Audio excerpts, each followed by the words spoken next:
6. The saddest day.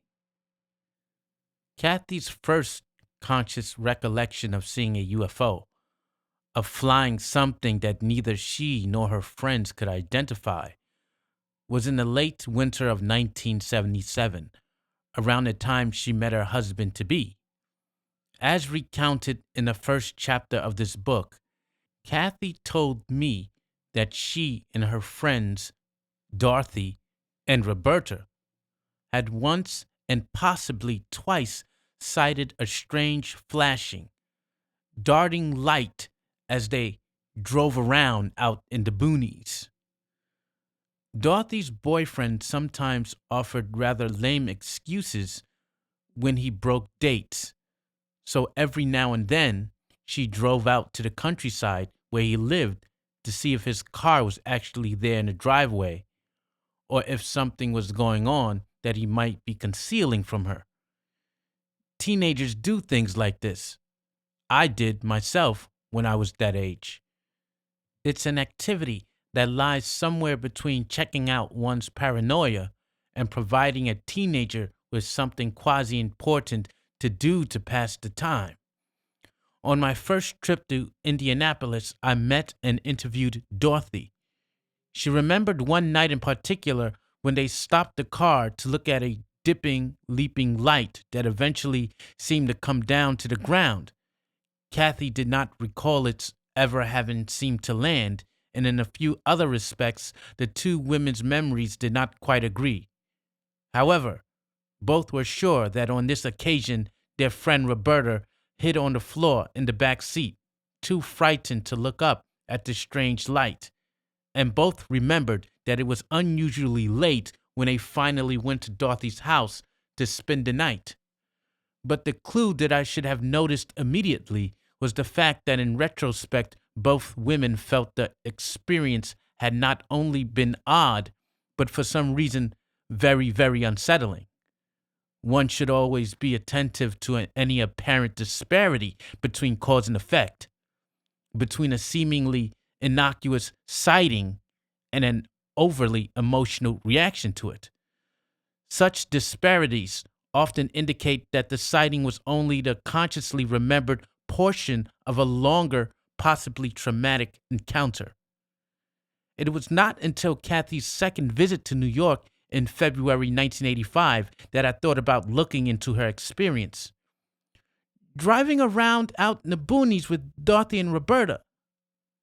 So many other recollections seemed more important that for 16 months I completely neglected this potentially significant three-witness event. On February 25th, we decided to explore the first of what Kathie had come to feel were two or possibly three successive encounters in the late winter of 1977 and early spring of 1978. At the beginning of the hypnotic session, Kathie describes driving with her friends, seeing nothing but cornfields all around, and then noticing a small moving light. I ask how she feels as she drives along. Well, I'm not afraid, 'cause Dorothy and Roberta are here. But I don't really like this. It feels funny. It's just so dark and there isn't anybody else around. And it's just kind of spooky. I feel kind of creepy, but it's not. It's just sort of in the back of my mind. We're talking about Tommy. Just trying to think of what we're going to do after we cruise Tommy's house and see if he's home, where he should be. So it's a little after 2 o'clock in the morning and the places we go are all closed. And we couldn't get into a bar and we don't have any money, but we'll find something to do. I just keep looking around. I look out the window, watching. I'm watching this. They're talking and I just watch. What's happening now, Kathie? Don't know. Tell me what's happening. Nothing. Are Roberta and Dorothy still talking? No, just driving real slow. Tell me how you're feeling as you drive along. I don't know. Like, tingly. I tell Dorothy, look at that thing. And Roberta looks at it. She leans over the seat. It's kind of to the east, but now it's sort of ahead of us. Sort of to the right. It looks like a. I told Roberta it's like a UFO. Then me and Dorothy are giggling because Roberta got all spastic. I don't feel fine. I feel excited. Excited about something. I feel all tingly and anxious. I want her to stop so we both can look. No one's around. I'm not scared. Just feel excited. I don't feel creepy anymore. We're just wheeling down the road, driving along, real slow. Dorothy rolled her window down and she's sticking her head out because that thing is all over the sky now. It darts from east to west and west to east, right over us. And it gets bigger, but it disappears like a strobe light. First, there's a flash in the east, and then it flashes again, and then it's west, and then it flashes again, and it's right ahead of us. And it just passes over us, and it's getting bigger. And I thought it was an airplane with the strobe things on it.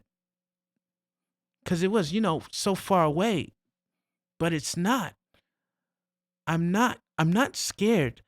I think it's weird, but I'm excited over something. I don't know what. I want to get out and look at it. What happened, Kathie? I couldn't see anything. I don't know. It was like something lit off a flash bulb in a car. And now I'm really, really cold. And we're not moving anymore. And I can't see anything. I know I'm still in the car. I can feel it. But Dorothy isn't here. I can't see. Everything's just black. And I'm still not afraid. It just surprised me. I want to get out of the car, but I can't. My hand is on the door latch, but I wish I want to get out. I can feel the plastic and the stitches on the plastic upholstery, but it won't. It won't. It's like I'm in a car, but everywhere it's dark. Outside, I can see the cornfields and the sky, and I can't get out. My back feels so stiff, and I want to get out, and I can't get out. I can't move my arms. I can't move my legs. I can't get out. I can't move. I can feel. I can feel everything. I can breathe. I can see. I can think. And I feel, but I can't move. My arms and legs feel cold and stiff, heavy. My hand is still on a doorknob, and I can't get out. It makes me mad. Because I want to get out. I don't want to sit in here by myself. I want to know where Dorothy is, and I don't know if Roberta's here or not. Because I can't turn my head to see if she's back there. But I can see from my side that Dorothy isn't here. I don't even know if I can talk. But I'm not afraid. I'm just mad. During this part of her experience, Kathie seems to be in a switched-off state of suspended animation that is so frequently encountered in UFO abduction accounts. Her rather precise description is extremely similar to literally dozens of others. For example, in a 1975 case alluded to earlier, 2 people were abducted from an automobile while the third was held in a state of suspended animation in a field nearby. Under hypnosis, the young woman described her experience this way. Something was holding me back. A force. It wouldn't quit holding me. It wouldn't let me move. I'm just stuck there, just an invisible force. She was asked what she could see around her as she stood paralyzed. Just open space. I was standing in a field and I couldn't move. I just stayed there until they let the force go. And she added, I was alone. Like Kathie, she could see. She was conscious on some level, but she had no freedom of movement. She had been effectively neutralized. From what follows, as well as from remarks Dorothy made to me during our interview, I assumed that both women were abducted that night, taken aboard the now landed UFO, and that they were taken separately. My guess, and it is only a guess, is that Kathie was taken first, perhaps moments after the flash of light inside the car, and then was returned to the car and frozen in place. At that point, Dorothy was abducted and later returned to the road. Consciousness was reinstated for both, and Kathie got out of the car to look at the now disappearing light. There is no reason to believe that Roberta was taken, since she apparently has never had troubling memories about that event, and in fact barely remembers it at all. Perhaps she lay on the floor in the back seat of the car through it all, maintained in a slightly deeper state of suspended animation than either of her friends. Kathie's hypnotic recall continues after a pause. I can see cornfields and sky. Are you looking through the windshield? Yeah. I get out of the car. You can move again? Yeah. I'm going to get out of the car and watch. It's just standing there. And I asked Dorothy if she can still see it, and she's telling me it's gone. What is it? It's a light. Kathie, I'm confused. Has Dorothy been standing outside? Where is she when you get out? I get out and she's standing by the front of the car in the road, and she's just watching the sky. I come up and stand next to her, and I asked her if she could see it, and she said it was gone. So we got back in the car. Roberta gets up out of the back seat and she asked if it's gone. And we told her yes. We just drive, and I'm feeling funny watching the sky. What time is it, Kathie? The next time she looked at her watch, we were in town and we'd probably driven 10 minutes, and it was about 4:30. It was about 15 after 4. Huh? What's that mean? 'Cause when we looked at her watch, she said, time flies when you're having fun. I don't know. Didn't you tell me it was 2 something a short time ago? Yeah, 'cause we just come from the pizza shop and she got out at 1, and we were going to see if Tommy was where he was supposed to be. I don't know. I don't know why I sat up so long. It didn't seem so long. It only seemed like about 5 minutes. We're not tired. At this point in the hypnosis, I suggested that we backtrack to the moment when Dorothy first stopped the car to look at the UFO. I told Kathie to concentrate on that time as she watched the darting strobe-like light.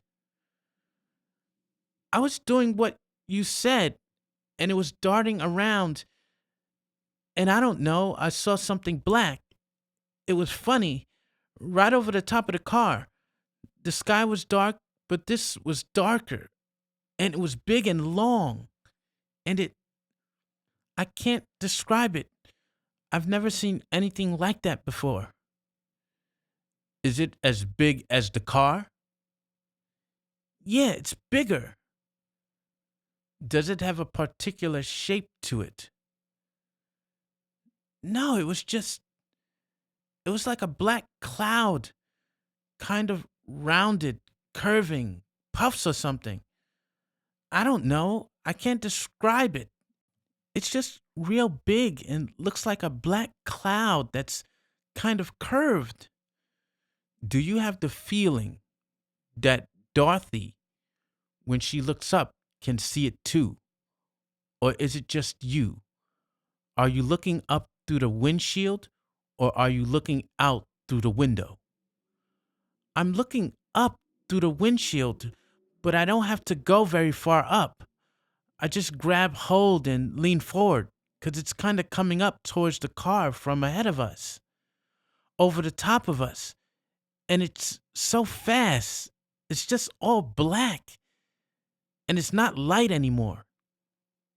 You said before that you felt a tingling and felt that you had trouble moving. Is that part of what's happening now? Or hasn't it happened yet? Or what? It hasn't happened yet. Let's continue with this. Does the black cloud come towards the car from the front? Am I right about that or wrong? Right. So now what happens? There's a flash. Is the flash you said was inside the car? Like a flash bulb? Yes. It wasn't from outside? No. Inside the car. I'm trying to keep the details together so that I can follow the story. What's happening now, Kathie? It's... I don't like it. I just don't want... You're very safe, okay? I just don't like it. It makes my stomach hurt. What makes your stomach hurt, Kathie? I don't know. I don't know. I can't move and it feels like I'm being squeezed and I just don't want it. It feels like my legs are being pulled off my body from the waist down. Are you sitting in the car while this is happening or? I don't know. Yes. No. I'm laying down. I'm laying down, but my legs are floating. I feel like I'm being pulled really hard. And I don't like it. I feel like I'm just being pulled. But it doesn't hurt. It's just too weird. What's doing the pulling? I don't know. Nothing's touching me. It's just like my legs are all metal and a big magnet's pulling me. I can feel the pull everywhere. It doesn't hurt? No, but I don't like it. What can you see while this is happening? Black. Are your eyes closed? Yes. Do you want to see? No. If I don't look, I won't be so scared. I'm hot from the waist down and cold from the waist up. And I feel like I feel like I'm getting one of those those somebody. I got the cramps really bad. All right, Kathie, that will pass. That will pass. It's in your gut? In where my uterus is. Down low, like I'm going to have my period. It's hard. It hurts. It's like a toothache. A lot of pressure. Oh, it feels like someone's pushing on me real hard, wiggling and pushing right in there. Oh. When you say it feels like somebody, do you feel hands or do you feel just a general pressure or what? It's like a finger. A finger on your abdomen or in you? It's it feels like it's in me. In your vagina or where? No, in my uh, right above my bladder and stuff. Just right in there. It feels real tight. I can't move. What position are you in while this is happening, Kathie? I'm lying down. It just stopped. You said you were cold from the waist up and hot from the waist down. Yeah, kind of like burning sensation from the waist down. Can't move. At this point, it is evident that the gynecological part of the examination is over, and whatever caused the pressure in the area of her uterus, the wiggling and pushing right in there, has been withdrawn.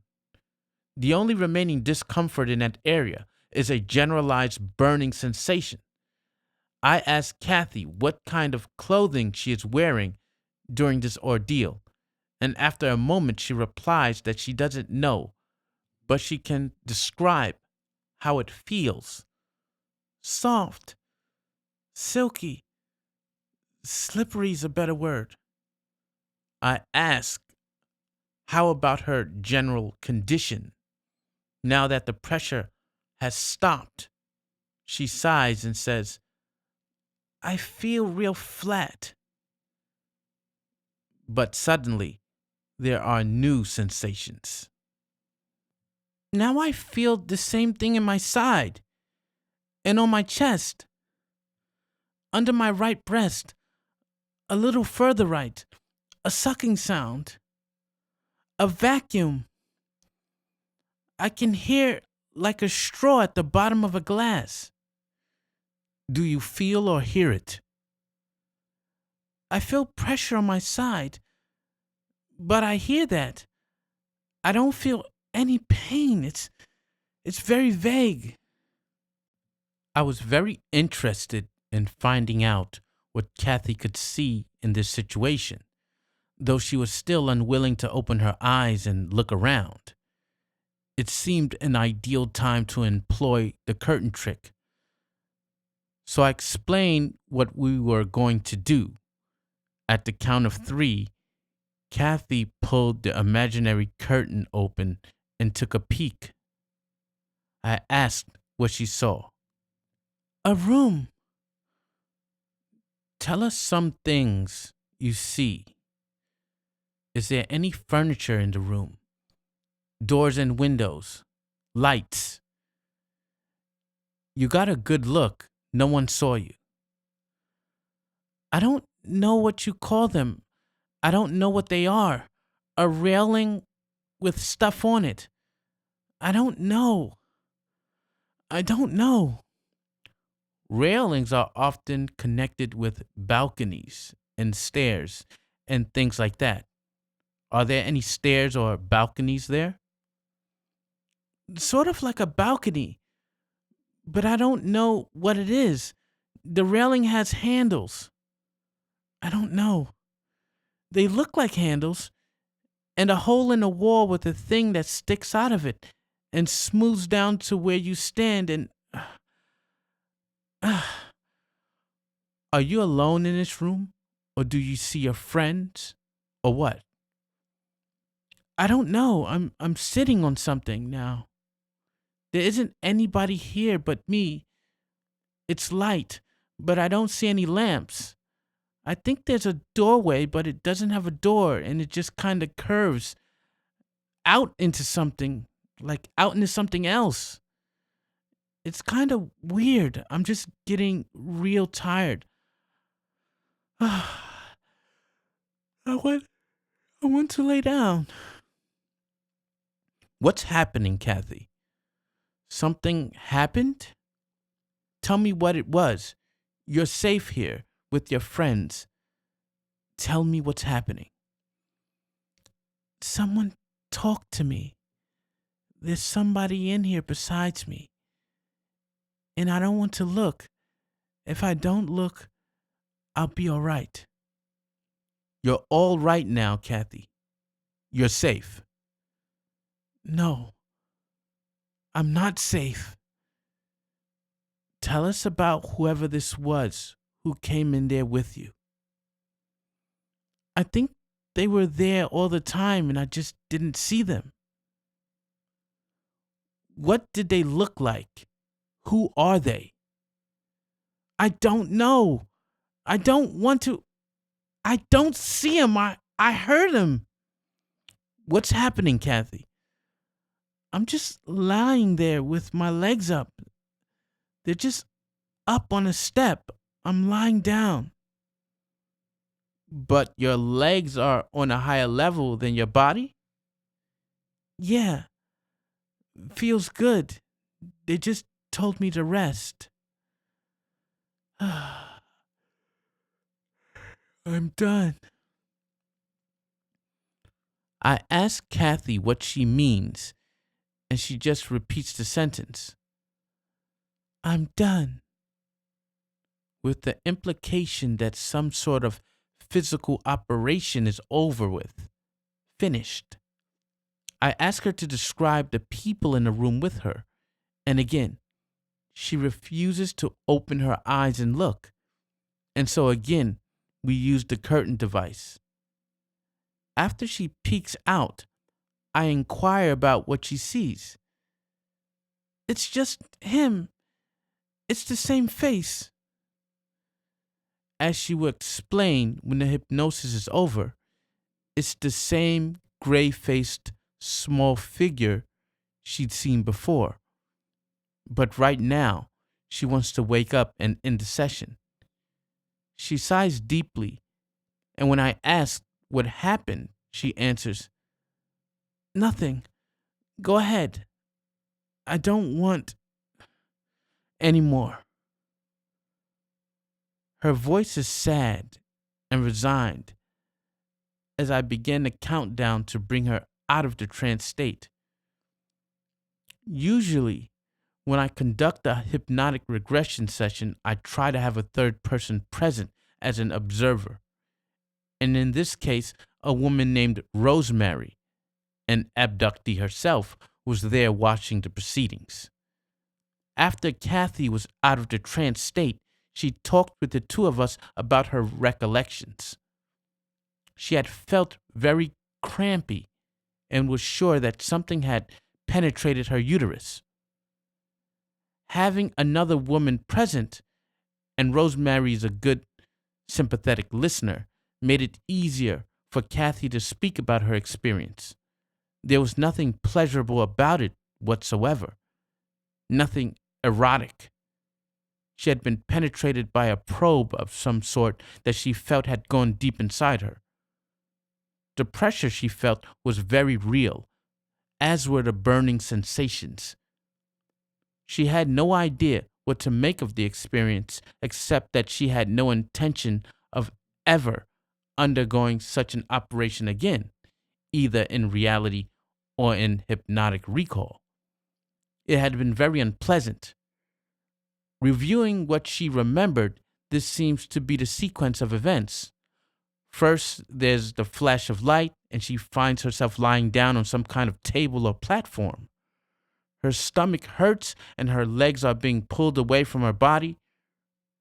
Refusing to open her eyes, she next describes a kind of gynecological operation that causes cramp-like sensations and a firm, probing pressure in the region of her uterus. The pressure comes from something with a finger-like diameter, but it is apparently removed to be followed by a burning sensation from the waist down. Next, shifting higher up her body to her chest, she feels a similar pressure and hears the sound of suction, like the sound of a straw at the bottom of a glass. The arena in which this is happening is an evenly lit, relatively featureless place with some kind of railing around it. She lies back feeling very tired with her legs elevated above her body, and at the end sees a small gray-skinned figure with big eyes, perhaps the same one she remembers from other encounters. One of the things I had been doing in researching Kathie's ongoing series of strange experiences, whether overtly UFO connected or not, was to keep a chronological record of these experiences as they might intersect with other significant events in her life.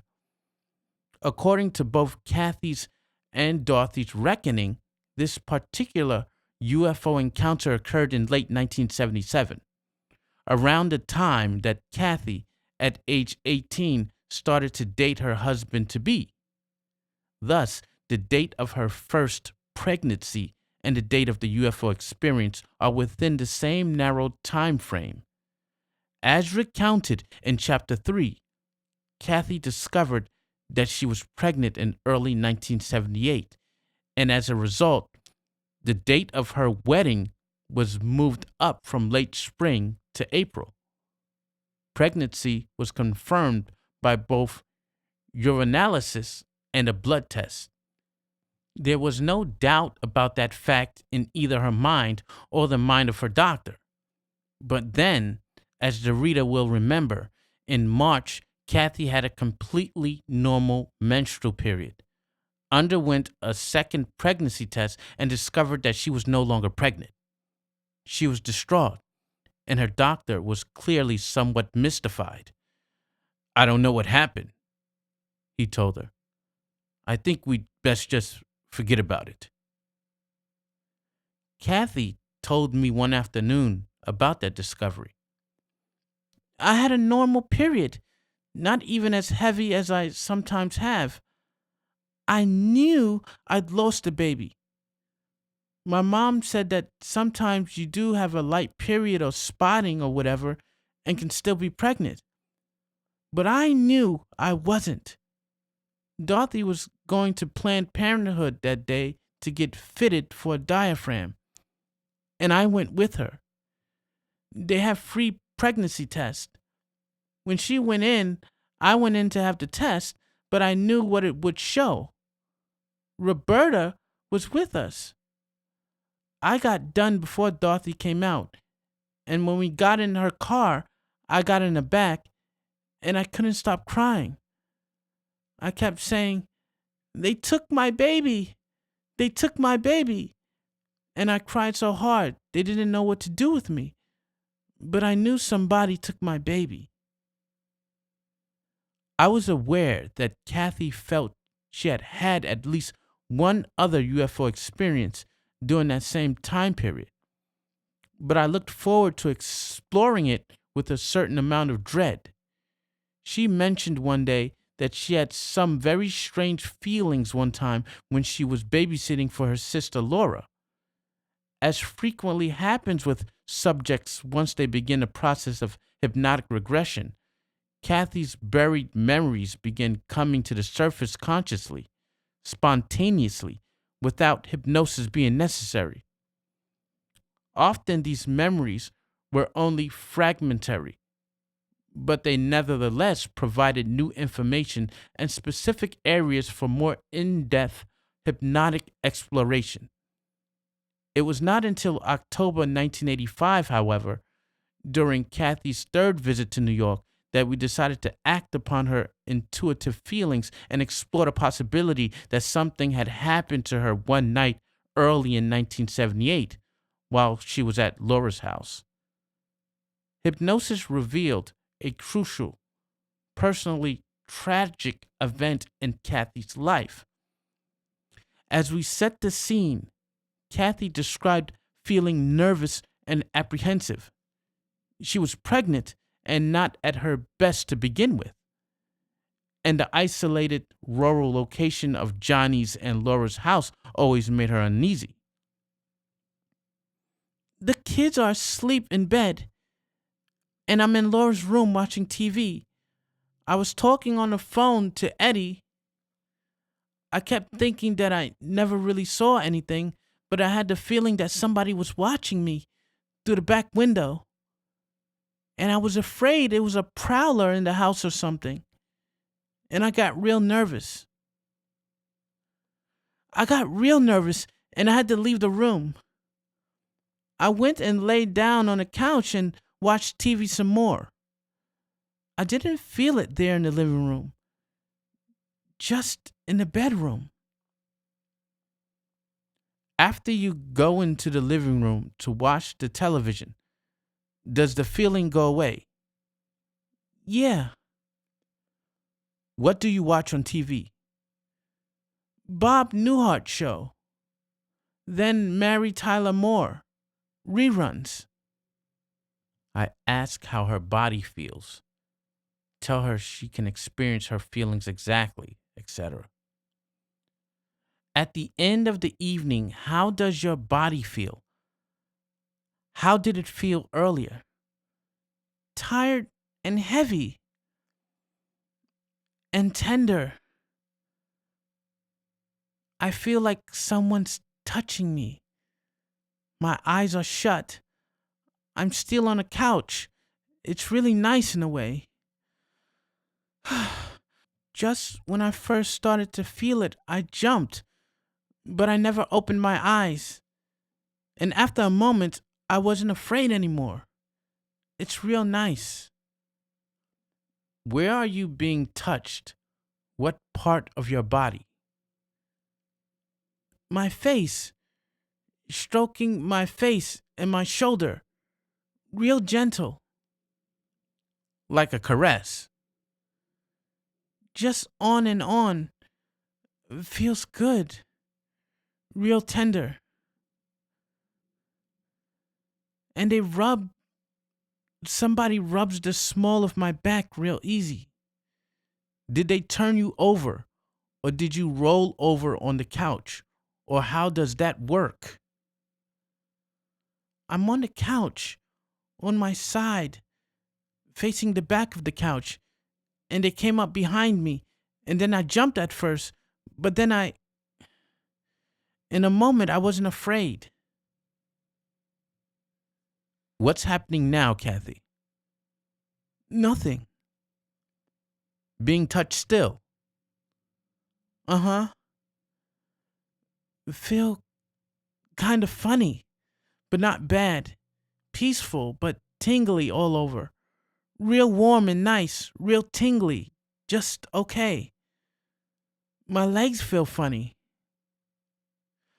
I feel like I'm being pulled apart, but it doesn't hurt. The description Kathie gives so far closely echoes the beginnings of other abduction experiences she has undergone. The warm, comfortable feelings followed by general tingling, and then, as in the 1977 gynecological experience, the sense that her legs are being opened. As in that hypnotic session, I ask a series of deliberately leading questions to see if Kathie's recollections have any connection with typical sexual fantasies. She resists my attempts to lead her in that direction. The experience seems, again, purely objective and clinical, a puzzling and real event rather than an erotic fantasy. I inquire if Kathie is still lying on the couch in Laura's living room, and she answers by saying she doesn't know. I can't move my legs. I feel half numb. I can feel something big, too big, but it doesn't hurt. Where do you feel it, Kathie? The thing that's too big. I feel like a flower opened up. It doesn't hurt. It doesn't hurt. No, not at all. It's just too weird. It feels wide open. Too much. What feels wide open, Kathie? Me. Is it your torso or a particular part of your body? What part of your body feels wide open? All my female stuff. It doesn't hurt. I can feel it. But I can't feel pain. It feels real. It feels good. In a way, it's strange. Does it feel exciting? No. Just pleasant. Is there any sensation at your clitoris? That you're being touched there in any way? Not there. More outside or more inside? Or where? More inside. You feel like you've been opened up? Uh-huh. Do you feel like there's anything in you? Something very large. Does it feel like a part of a person or an instrument? Or what does it feel like? I don't know. Does it feel hard? Or does it feel pliable? Or what? How does it feel? It's just hard. Do you feel it way up inside you? Or down near the mouth of your vagina? Or where? All through it. Everything. While this is going on, can you see anything? No. Are your eyes open or closed? I don't know. I just can't see anything. Is anything said? No. Do you say anything? No. It's just so unusual. It feels so strange. Kathie, you've had pelvic examinations. Is it like that? Or is it different? Or is it partly alike and partly different? Sort of like when a doctor puts the thing and spreads it far, only a lot wider, a lot more. Do you feel any kind of stretching from that? Yeah, my whole hips and everything, but it doesn't hurt a bit. I can feel. It's so odd. Almost pleasant. When you feel this opening in an almost pleasant way, do you feel there's any kind of movement or anything that changes about it?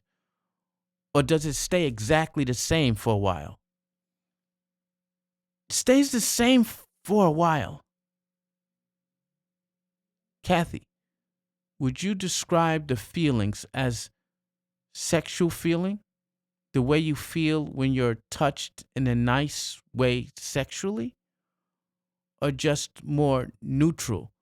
The way you might feel when you're getting your shoulders rubbed? Is there any way you can describe your feelings? Slow, gentle like. Do you have any idea why it's happening? What the reason is? No, I don't really care. Are you still lying on your back on the couch? I don't know. Something's not right. What makes you say that, Kathie? I don't know. My back's starting to hurt. Your spine? No. Tell me what's happening, Kathie. No! At this point, I tried to calm her, telling her that the sensations would diminish, ebbing gradually away, but she was writhing about in deep and obvious pain. I asked her what was happening, where the pain was located, etc. But she was beyond words. It was a frightening moment, the worst experience she had yet had under hypnosis. Finally, she regained her composure, somewhat, and answered my question about what she was feeling. Like I was being squashed. My stomach. Was it a sudden feeling? Yes. It was very painful, I guess. Even my ribs are sore. Calming her and saying the pain will ebb away, etc. It's.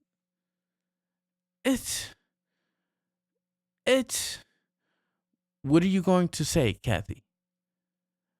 I just want to scream. Scream from the pain? No. Why? What makes you want to scream? You should tell me, Kathie, right now. Why you want to scream? You'll feel better later if you tell me what your feelings are. No! It's not right! It's not fair! It's not fair! It's mine! It's mine! I hate you! I hate you! It's not fair! I guess what had happened, and shortly after I brought Kathie out of the trance, she confirmed it. They had taken her baby. I tried to comfort her, telling her that what they had done was cruel, that they had no right to do it, that she had every reason to feel deeply angry. Talking to Kathie at this moment, trying to calm her and yet helping her to vent her feelings, was as difficult as anything I've ever done since I first began to explore this bizarre and, by our standards at least, sometimes cruel phenomenon. Kathie continued to sob helplessly, her shoulders shaking and tears flooding down her cheeks.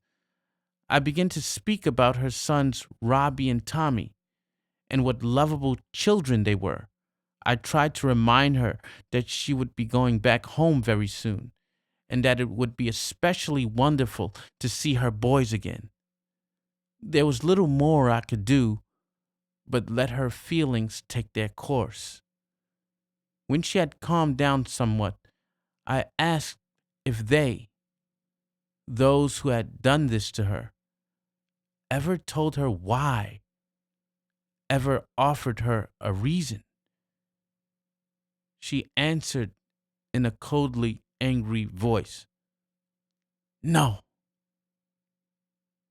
I asked if she ever said anything to them, ever told them that it was cruel, that they had no right to take her baby. She spoke to me almost in a whisper, calmly furious. I screamed it at them. Then, in a sad, ironic mix of incomprehension and profound personal loss, she added this, and the fucker looked surprised.